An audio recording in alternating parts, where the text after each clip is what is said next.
जय हिंद साथियों, आज के इस वीडियो में आप सभी को क्लास 10th मैथ के जो है काफी मोस्ट इंपॉर्टेंट क्वेश्चन बताएंगे, जो कि एग्जाम में जो क्वेश्चन उठाए जाते हैं वो सब क्वेश्चन आज के इस वीडियो में बताने वाले हैं। और जितनी भी सवाल हम लेंगे सबकी सब सवालें एनसीईआरटी पैटर्न पर आधारित होंगी और भाई एग्जाम के सिलेबस के आधार पर होगा। तो यहाँ पर देखिए, जैसे कि हम पहला क्वेश्चन लिए हैं, ये पहला क्वेश्चन जो है ये चैप्टर 1 से लिया गया है, वास्तविक संख्या से लिया गया है। जैसे कि यहाँ पर सवाल नंबर 1 में बोला गया है कि 12, 15 और 21 का अभाज्य गुणनखंड विधि से जो है हमें HCF और LCM निकालना है। क्या करना है? HCF और LCM को निकालना है। तो यहाँ पर देखिए, HCF और LCM को अगर हम अभाज्य गुणनखंड विधि द्वारा निकालें तो काफी आसान होता है और दोनों को एक ही साथ हमें निकालना है। एक ही साथ का मतलब, जैसे यहाँ पर 12 है तो 12 लिखेंगे, फिर उसके बाद 15 है 15 लिखेंगे, फिर 21 है 21 लिखेंगे, फिर यहाँ पर इक्वल लगा दूं और फिर उसके बाद नीचे लाइन खींचना है HCF और नीचे लिख देंगे LCM। मतलब जो जो हमें निकालना है वो लिख दिए, लासा और मासा निकालना है। अब क्या काम करना है कि जो 12 है ना, 12 का आप क्या करिए, गुणनखंड कर दो, मतलब लासा निकाल लो। तो ये होगा 2 छंग 12 और फिर उसके बाद 2 से कटेगा तो 2 तिहाई 6, फिर 3 का नम 3 हो जाएगा। मतलब इसके जो गुणनखंड आएंगे वो 2 गुणे 3 आएगा, 2 गुणे 3 आएगा। अब उसके बाद 15 है तो 15 का निकाल लीजिए, वैसे भी 3 पचे 15 होता है, 3 पचे 15 हो गया। 21 का निकालेंगे तो 3 सते 21 हो जाएगा, 3 सते 21 हो जाएगा। इस तरीके से निकालने के बाद तो HCF निकालने का मतलब क्या होता है? HCF का मतलब होता है कि मासा, और मासा मतलब होता है जो तीनों में मिलेगा हम उसी को एक बार लिखेंगे। जैसे यहाँ पर 3 इसमें है, फिर 3 इसमें भी है, और 3 जो है इसमें भी 3 है, इसमें भी 3 है और यहाँ पर भी 3 है। तीनों में 3 3 मिला, तीनों में जब एक एक बार मिल गया तो यहाँ पर एक बार हम 3 लिख देंगे, ये हो जाएगा HCF। और यहाँ पर 2 है, नीचे 2 नहीं मैच कर रहा है, इसमें 5 है, इसमें 5 नहीं है, 7 है और में 7 नहीं है। मतलब जो सब में मैच करेगा केवल हम HCF के लिए उसी को लिखेंगे। और LCM में क्या काम करना है? पहले जो HCF आया है ना उसको लिख दो, मतलब 3 जो आया उसको लिख दो। अब जो नहीं मिल रहा है उसको भी लिखो। जैसे 2 इसमें था, यहाँ इन दोनों में नहीं मिल रहा है, फिर भी 2 लिखेंगे। 2 इसमें है, इसमें नहीं मिल रहा है, फिर भी लिखेंगे। अब उसके बाद यहाँ पर अगर देखें 5 है तो 5 और किसी में भी नहीं मिल रहा है, 5 को लिखिए, 7 को भी लिख लेंगे। अब इसका गुणा कराएंगे, 3 दूनी 6, 6 दूनी 12, 12 पंचे 60, यानी कि 60 सत्ते, तो 7 0 0 7 छंग 42, 420। तो ये हो जाएगा 420। कितना हो जाएगा? 420 हो जाएगा। यही इसका जो है आंसर हो जाएगा, जो कि ये अभाज्य गुणनखंड विधि द्वारा जो है क्या निकाला गया है भाई, लासा मासा निकाला गया है, यानी कि HCF और LCM। HCF का मतलब होता है मासा, LCM का मतलब होता है लासा। जो कि अगर हम सरकारी बुक यानी कि भाई NCERT बुक, जो कि एग्जाम में जो क्वेश्चन आते हैं वो NCERT से ही आते हैं। NCERT से अगर हम और क्वेश्चन लेते, जैसे मान लो ले लेते हैं दूसरी सवाल जैसे मान लो लेते हैं 8 9 25, इसको भी सेम वैसे ही करना है और आप लोग साथ में करते चलिएगा। बस 2 सवाल बता दे रहे हैं, हर प्रकार की 2 सवाल बताएंगे ताकि आपका डाउट क्लियर हो जाए और आपको मतलब समझ में आ जाए, ताकि आप एग्जाम में कर पाओ। तो यहाँ पर 8 है, ये हो जाएगा 2 दूनी 4 दूनी 8। आप साइड में LCM को निकाल सकते हो, ये हो जाएगा 3 3 का 9 हो जाएगा। 25 जो है ये 5 25 हो जाएगा। निकालना क्या है हमें? HCF निकालना है, LCM निकालना है। तो यहाँ पर देखिए, जैसे मान लो सब में मिल जाता है तो वो तो हमारा HCF हो ही जाएगा, लेकिन कभी कभी ऐसा भी कंडीशन आ जाता है कि सब में मिलता ही नहीं। जैसे यहाँ देखो ना, कोई भी अंक इस दूसरे में मिल ही नहीं रहा, तो ऐसे कंडीशन में जो मासा होता है ना वो 1 हो जाता है। इस सवाल का लेने का जो मेन उद्देश्य है यही है कि भाई जब ना मिले कुछ तो ऐसे कंडीशन में हम HCF 1 कर लेते हैं। तो जब ये HCF 1 हो जाएगा तो LCM में 1 को लिखने की जरूरत नहीं पड़ती है। तो ये 3 बार 2 है, जो कि 1 में भी नहीं मिला, तो 3 बार 2 को लिख लो। 2 बार 3 है और 2 बार 5 है, तो ये हो जाएगा, देखो 2 दूनी 4 दूनी 8, 8 त्रिक 24, 24 त्रिक 72, और यहाँ पर 5 25, 25 से गुणा करा दो। 25 दूनी 50, हासिल आए 5, 25 सत्ते 175, यानी कि 180, 1800 आएगा। कितना आएगा? 1800 आएगा। तो ये हो जाएगा 1800। ये इसका जो है आंसर हो जाएगा। जो कि आपको हम बता दें, वास्तविक संख्या यानी कि जो चैप्टर 1 है ना, चैप्टर 1 में आपको एचसीएफ एलसीएम या तो पूछेगा या तो फिर एचसीएफ एलसीएम निकालकर जांच पूछता है, जो कि सवाल नंबर दूसरा, यानी कि इसके बाद जो बताएंगे उसमें आपको हम जांच बताएंगे। चलिए हम देखते हैं अगली नंबर सवाल नंबर तीसरी आपके सामने है। देखिए लासा मासा के बाद अगर कोई भी सवाल पूछ सकता है तो भाई एग्जाम में ये वाली सवाल पूछ सकता है, और कई बार पूछा गया है, जो कि आपको 4 अंक तक जो है यूपी बोर्ड के एग्जाम में पूछे जाएंगे ये सब सवाल। तो भाई 4 नंबर भी एग्जाम में काफी इंपॉर्टेंट है, एक नंबर की वैल्यू होती है। तो यहाँ पर देखिए बोला गया है कि 26 और 91, देखिए डिजिट को चेंज कर सकता है भाई। देखिए हम ये नहीं कह रहे कि सेम यही आएगा, लेकिन आप कॉन्सेप्ट को समझिए। एक बार कॉन्सेप्ट आप समझ गए ना, यानी कि एक बार ये सवाल आपके समझ में आ गई ना, तो अंक बदल देगा। तो भाई लासा मासा में थोड़ा बहुत चेंजिंग आएगी और पूरा का पूरा तो यही रहेगा। तो 26 और 91 के एचसीएफ और एलसीएम याद करो। तो सबसे पहले तो हम लासा मासा इसका निकालते हैं, यानी कि मासा और लासा को निकालते हैं। तो सबसे पहले जो संख्या दी गई है यहाँ पर लिखेंगे संख्याएं, या फिर लिखेंगे दी गई संख्या 26 और 91। कितना है? 26 और 91। अब इसका क्या काम करिए, लासा मासा निकालो। तो 26 है और 91 है, तो अभाज्य गुणनखंड विधि द्वारा ही आप निकालिए, ये ज्यादा बेटर होता है। तो 26 का आप जब साइड में लासा निकालेंगे तो 13 दूनी 26 होता है, मतलब 2 गुणे 13 होगा, 13 दूनी 26। और ये 13 सतह 91 होता है, तो 7 गुणे 13 होगा। आप साइड में जो है लासा निकाल सकते हो। तो ये हो जाएगा एचसीएफ, और हमें निकालना एलसीएम भी है।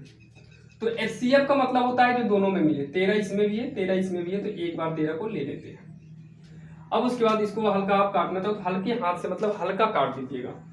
तो जो मिला दोनों में वो एचसीएफ हो गया। एलसीएम करते समय क्या काम करेंगे, जैसे एचसीएफ में जो आया है एचसीएफ वाला लिख लेना। अब उसके बाद 2 बचा है, नहीं मिला फिर भी लिखो, 7 इसमें ऊपर नहीं मिला फिर भी लिखो, गुणा करा देंगे। 13 दूनी 26, 26 सत्ते, तो 7 दूनी 14 होगा, 14 42 हासिल 4, 14 का नाम 14 4 18, मतलब 182 आएगा। कितना आएगा? 182 आएगा। तो ये हमारा एचसीएफ और एलसीएम आ गया, ठीक। अब उसके बाद हमें क्या करना है, उसके बाद हमें जांच करना। तो यहाँ पर हम लिखेंगे जांच। क्या लिखेंगे हम? जांच। जांच के लिए ऑलरेडी जो है वो फार्मूला देता है भाई, अगर फार्मूला ना दे तो आप लोग इसको फार्मूला को तैयार रखना, बाकी 100% है कि फार्मूला देगा ही देगा।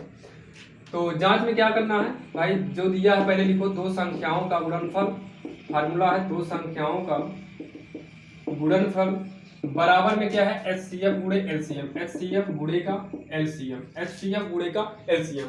तो 2 संख्याओं का गुणनफल, तो 2 संख्या में पहली 2 संख्या का गुणनफल, संख्या क्या है, पहला 26 है और दूसरा 91 है। और एचसीएफ कितना है तो आप देख सकते हो 13 है, एलसीएम कितना है 182 है। 26 का नाम 26 हो जाएगा, 26 की 6 हासिल आए 2, 26 नवैया 234 होता है, 234 में 2 जोड़ेंगे, 234 2 हो जाएगा 236। आप लोग अलग से भी इसका गुणा करा सकते हो, ठीक।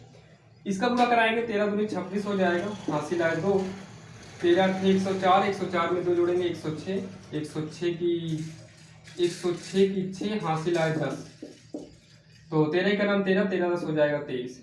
और जब दोनों बराबर हो जाए तो हमारा जांच यही फाइनल हो जाता है। अब कुछ भी नहीं करना है, यही जो है इसका आंसर हो जाएगा, जो कि काफी आसान था और आप सभी के जो है समझ में आया होगा। चलिए हम देखते हैं सवाल नंबर 4, जो कि ध्यान देना ये सवाल काफी इंपॉर्टेंट है एग्जाम के लिए। चलिए हम देखते हैं सवाल नंबर 4, जो कि वास्तविक संख्या से ही वो भी क्वेश्चन है। तो क्योंकि वास्तविक संख्या से 4-5 क्वेश्चन होते हैं, 4-5 क्वेश्चन आप पढ़ लेंगे तो एग्जाम में उसके बाहर नहीं आएगा। कभी कभी ऐसा लगता है ना कि भाई हम इतना पढ़े हैं, आएगा कि नहीं आएगा, तो 100% है जो क्वेश्चन आते हैं वो यहीं से आते हैं, इससे बाहर नहीं आते हैं। तो चलिए हम देखते हैं सवाल नंबर। अब यहाँ पर जो सवाल नंबर 4 है वो आपके स्क्रीन के सामने है। बोला गया है कि व्याख्या कीजिए कि 7 गुणे 11 गुणे 13 प्लस में 7 गुणे 6 गुणे 5 गुणे 4 गुणे 3 गुणे 2 गुणे 1 प्लस में 5 भाज्य संख्याएं क्यों हैं। मतलब ये संख्याएं भाज्य हैं क्यों है। देखिए भाज्य संख्या क्या होता है, कोई ऐसी संख्या जो दूसरी संख्या से कट जाए वो भाज्य है। जैसे 6 जो है ना, ये 6 से तो कटेगा ही, मतलब ये 6 के पहाड़ा में तो आएगा, ये 2 के पहाड़ा में भी आएगा, 3 के भी पहाड़ा में आएगा, जो स्वयं के अलावा किसी दूसरे के पहाड़ा में आए वो होता है भाज्य संख्या। जैसे 5 जो है ये भाज्य नहीं है, ये अभाज्य संख्या है, क्योंकि 5 जो है ना ये स्वयं से कटेगा, 1 से नहीं काटना है। तो 1 के अलावा मतलब 1 को छोड़ो, ये 5 से ही कटेगा। 13 अभाज्य है, 17 अभाज्य है, ये स्वयं से कटेगा। 19 अभाज्य है, 23 अभाज्य है, लेकिन यहाँ पर भाई 6 भाज्य है, 8 भाज्य है, 10 भाज्य है, 15 भाज्य है, 100 भाज्य है, 200 भाज्य है, क्योंकि ये संख्याएं स्वयं के अलावा दूसरी संख्या से भी कटेंगी। तो भाज्य का मतलब होता है ये वो संख्या जो दूसरे से भी कटे। तो यहाँ पर देखिए सॉल्व कैसे करना। सबसे पहले तो हमें लिखना होगा संख्याएं। क्या लिखेंगे यहाँ पर? संख्याएं। संख्याएं। तो यहाँ पर जो है सवाल में थोड़ा देखिएगा, प्लस का 13 है और फिर यहाँ पर तथा या फिर और लगा होगा। तो सबसे पहले और की यानी कि तथा के पहले की गिनती उतारेंगे। 7 है गुणे 11 गुणे 13 प्लस में 13। ठीक, अब इसमें देखिए प्लस के पहले का एक पार्ट ये अलग है और ये पार्ट अलग है। दोनों में कॉमन कुछ हो रहा हो तो पहले कॉमन ले लो। कॉमन का मतलब है कि जो दोनों में मिलता हो उसको हम बाहर ले लेंगे। तो इसमें भी 13 है और 13 इसमें भी है, तो 13 को हम ले लेते हैं कॉमन। तो यहाँ पर बचेगा 7 गुणे 11, 13 तो बाहर निकल गया, फिर प्लस इसमें से 13 को बाहर निकाल लिए। जब 13 बाहर निकल गया तो गिनती बची नहीं, तो यहाँ पर जब कुछ नहीं बचा तो यहाँ पर हम 1 करेंगे। तो 13 11 सत्य हो जाएगा 77 प्लस 1, तो ये हो जाएगा 13 गुणे 77, ये कितना हो जाएगा 78। अब इसको यहीं पर अभी स्टॉप रखिए। अब आते हैं पुनः, या फिर इसी के साइड में लिखना 7 6 फिर 5 4 3 2 1 प्लस में 5। तो अब यहाँ पर देखिए इधर का पूरा अलग है और ये अलग है, तो इधर और इधर कौन सी गिनती मिली, तो 5 यहाँ पर भी है 5 यहाँ पर भी है, तो 5 को कॉमन लेंगे। 7 6 5 को हटा दीजिए, बचा 4 3 2 1 और फिर उसके बाद प्लस 5 को हटाने के बाद क्या बचेगा, यहाँ पर कुछ नहीं तो 1 करेंगे। तो ये होगा 5 गुणा कराइए इधर से, 1 2 के 2 2 3 6 6 चौको 24 के 2 2 3 6 6 चौको 24 24 और यहाँ तक 24 हुआ, 7 6 42, तो 24 और 42 को ऊपर करो, 24 दूनी 48 की 8 हासिल है 4, 24 चौको 96 400 मतलब 1008 होगा। कितना होगा 1008 प्लस में 1, ये होगा 5 गुणे, इसको जब जोड़ेंगे तो हो जाएगा 1009। कितना होगा 1009। बस इतना करना है बस, अब उसका इसका गुणा नहीं करना। ठीक, अब यहाँ पर लिखेंगे अतः दी गई संख्याएं, यहाँ पर हो जाएगा अतः दी गई संख्याएं। ये बोला है कि भाज्य है, ये सिद्ध करो यानी कि व्याख्या करो। तो अतः दी गई संख्याएं भाज्य हैं। क्यों है, तो लिखेंगे क्योंकि भाज्य हैं, क्योंकि संख्याएं स्वयं के अलावा, क्या लिखेंगे, संख्याएं स्वयं के अलावा दूसरी संख्या से भी, स्वयं के अलावा दूसरी संख्या से भी भाज्य हैं, दूसरी संख्या से भी भाज्य हैं। ये हो जाएगा इसका आंसर। सिद्ध कहने को बोला होता तो इति सिद्धम लिखते, व्याख्या करने को बोला था तो इस तरीके से हमको व्याख्या करनी है, क्योंकि ये संख्याएं 13 से भी कटेगी, 78 से भी कटेगी, 2 से भी कटेगी, 39 से भी कटेगी। संख्याएं अगर स्वयं के अलावा दूसरे से भी कट जाए तो वो संख्या भाज्य होती है। जैसे ये जो है ये 5 से भी कटेगा, 1009 से भी कटेगा, हाँ 1009 से भी कटेगा, तो ये संख्याएं क्या है, भाज्य हैं। इस तरीके से आपको करना है, जो कि एग्जाम्पल में भी ऐसे 1-2 सवाल हैं, आप लोग अच्छे से पढ़ लीजिएगा ताकि एग्जाम में कोई भी दिक्कत ना हो। तो 2 सवाल और बच रही है, जो कि एग्जाम में वो दोनों सवाल भी पूछ सकता है, तो इसको जल्दी से नोट करिए। चलिए हम देखते हैं सवाल नंबर 5। चलिए अब यहाँ पर देखने वाले हैं हम लोग सवाल नंबर 5, जो कि आपकी स्क्रीन के सामने है। बोला गया है कि जांच कीजिए कि क्या किसी प्राकृतिक संख्या n के लिए 6 की पावर n जो है अंक 0 पर समाप्त हो सकती है, यानी कि हो सकता है कि नहीं। तो आपको बता दें एनसीईआरटी एग्जाम्पल में भी सेम ऐसे ही सवाल है, जहां 6 की पावर n है ना, वहीं पर 4 की पावर शायद n है, आप देखेंगे तो मिलेगा। तो चलिए इसको समझते हैं, क्योंकि एग्जाम के लेवल की सवाल है और एग्जाम में ये 4 अंक तक ये सवालें भी पूछी जा सकती है, 4 या फिर 2 अंक, और एग्जाम में कई बार बोले भाई 1-1 नंबर की वैल्यू होती है।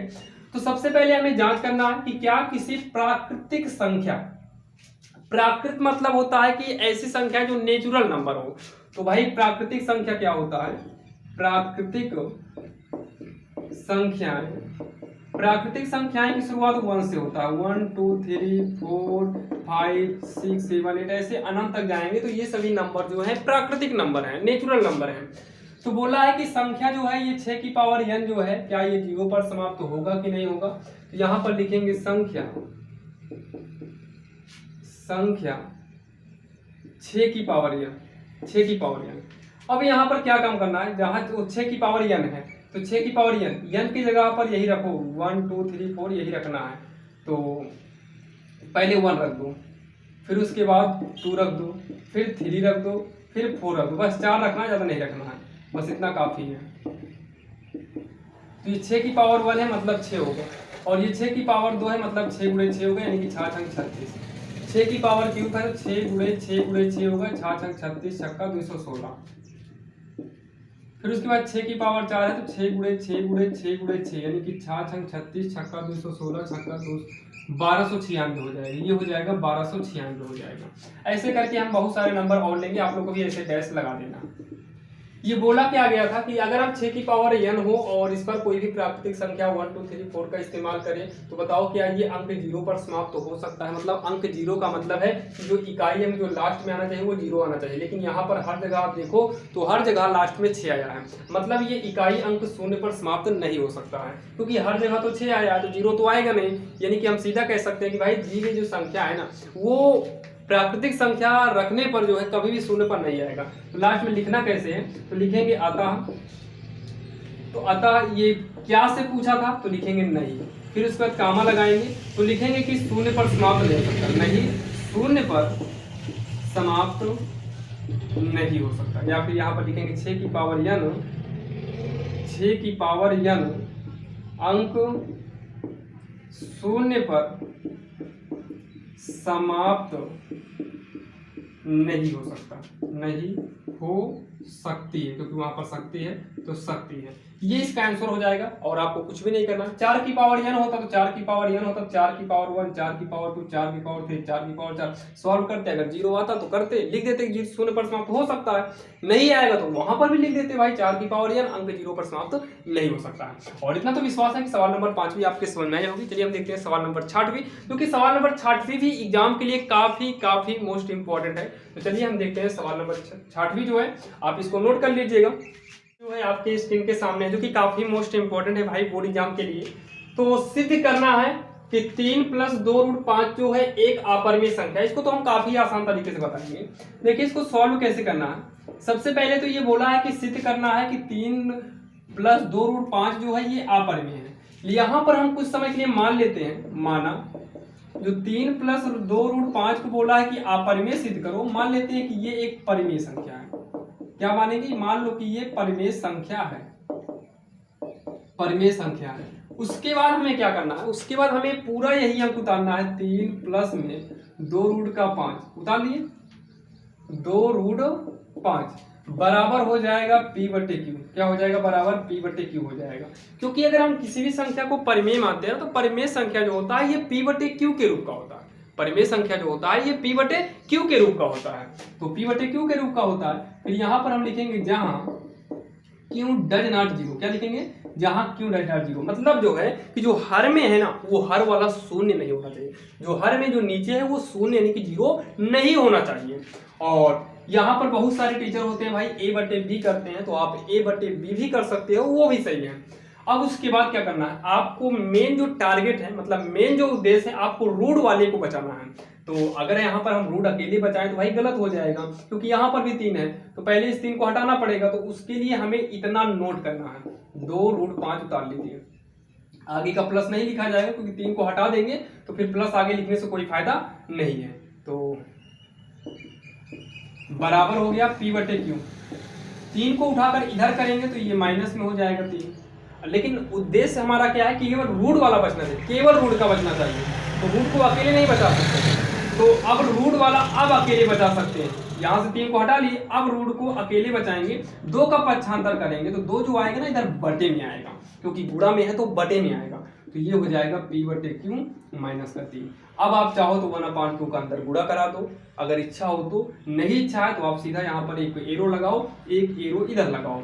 यहाँ पर रूट की संख्याएं अपरिमेय होती हैं। देखिए अगर रूट में कोई संख्या तो वो कंफर्म है कि अपरिमेय होगा, लेकिन रूट के साथ कोई गिनती हो तो वो कंफर्म नहीं होता है, जो कि हमें उसे सिद्ध करना पड़ता है। कभी कभी तो केवल इतना ही देता है सिद्ध करने को, तो वो भी काफी आसान तरीका अभी साइड में हम आपको बता देंगे।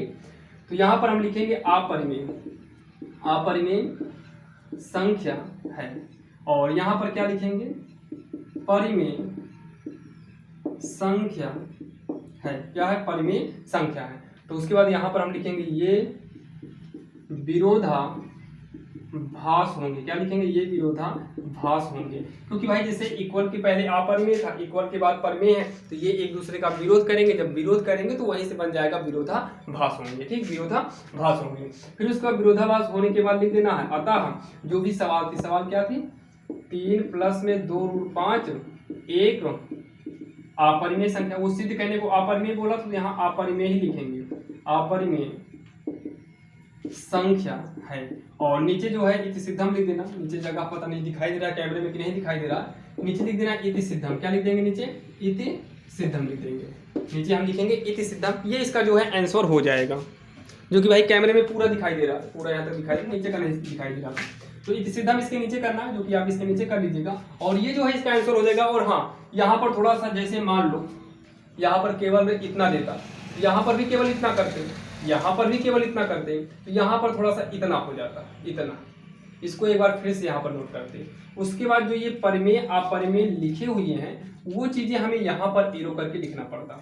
यहाँ पर ये हो जाता अपरिमेय, पूरा लिख देना अपरिमेय संख्या, और यहाँ पर परिमेय, और फिर उसके बाद विरोधाभास होता, फिर 3 प्लस रूट 5 एक अपरिमेय संख्या हो है, फिर लास्ट में इति सिद्धम करते हैं। इस तरीके से करते हैं। बाकी आप लोग वीडियो को बैक करके जो है आप उसको भी देख सकते हो, नोट कर लीजिएगा, फिर इसको आप करिएगा। और जहां तक है भाई चैप्टर 1 में इस 6 सवाल आपने अगर समझ लिया है, तो अब चैप्टर 1 में आपको कोई भी दिक्कत नहीं होगी। चैप्टर 2 के इंपॉर्टेंट क्वेश्चन आपको जल्द ही लेकर आएंगे। और अगर आप चैनल पर नए हैं तो भाई सब्सक्राइब करिएगा, ऐसे ही वीडियो आपको निरंतर मिलते रहेंगे। और अगर आप डॉक्टर मनोहर रे जो NCERT वाली नई बुक है, उसके सभी सोल्यूशन अगर आपको मतलब पूरी प्रश्नावली चाहते हैं, तो उसके लिए ऑलरेडी हम वीडियो बनाए हुए हैं, जिसका लिंक आपको डिस्क्रिप्शन में मिल जाएगा, आप वहां पर जाकर देख सकते हैं। और इंपॉर्टेंट क्वेश्चन का भी प्लेलिस्ट बनाए हुए हैं, जो कि उसका भी लिंक डिस्क्रिप्शन में मिल जाएगा। और आप लोग अपने बोर्ड एग्जाम की तैयारी करते रहिए। और हाँ, हिंदी का जो जीवन परिचय होता है उसको आसान भाषा में देखना है, तो भाई हिंदी का जीवन परिचय भाई हम आपको सामने बताएंगे। जैसे जन्म हो गया, मृत्यु हो गई, स्थान हो गया, मतलब कुछ चीजें मेन 5-6 पॉइंट अगर आप पा जाओ तो पूरा का पूरा जीवन परिचय आप अपने से बना सकते हो। तो वो वाला वीडियो भी आ जाएगा। और भाई चैनल पर नए तो सब्सक्राइब करे रहिएगा, ताकि हम जब भी वीडियो बनाए वो लेटेस्ट आपको मिल जाए। कोशिश करेंगे कि हम जितना भी बताएं वो आपके समझ में आए और आप उसको आसान तरीके से कर भी सको। चलिए मिलते हैं किसी अन्य वीडियो में।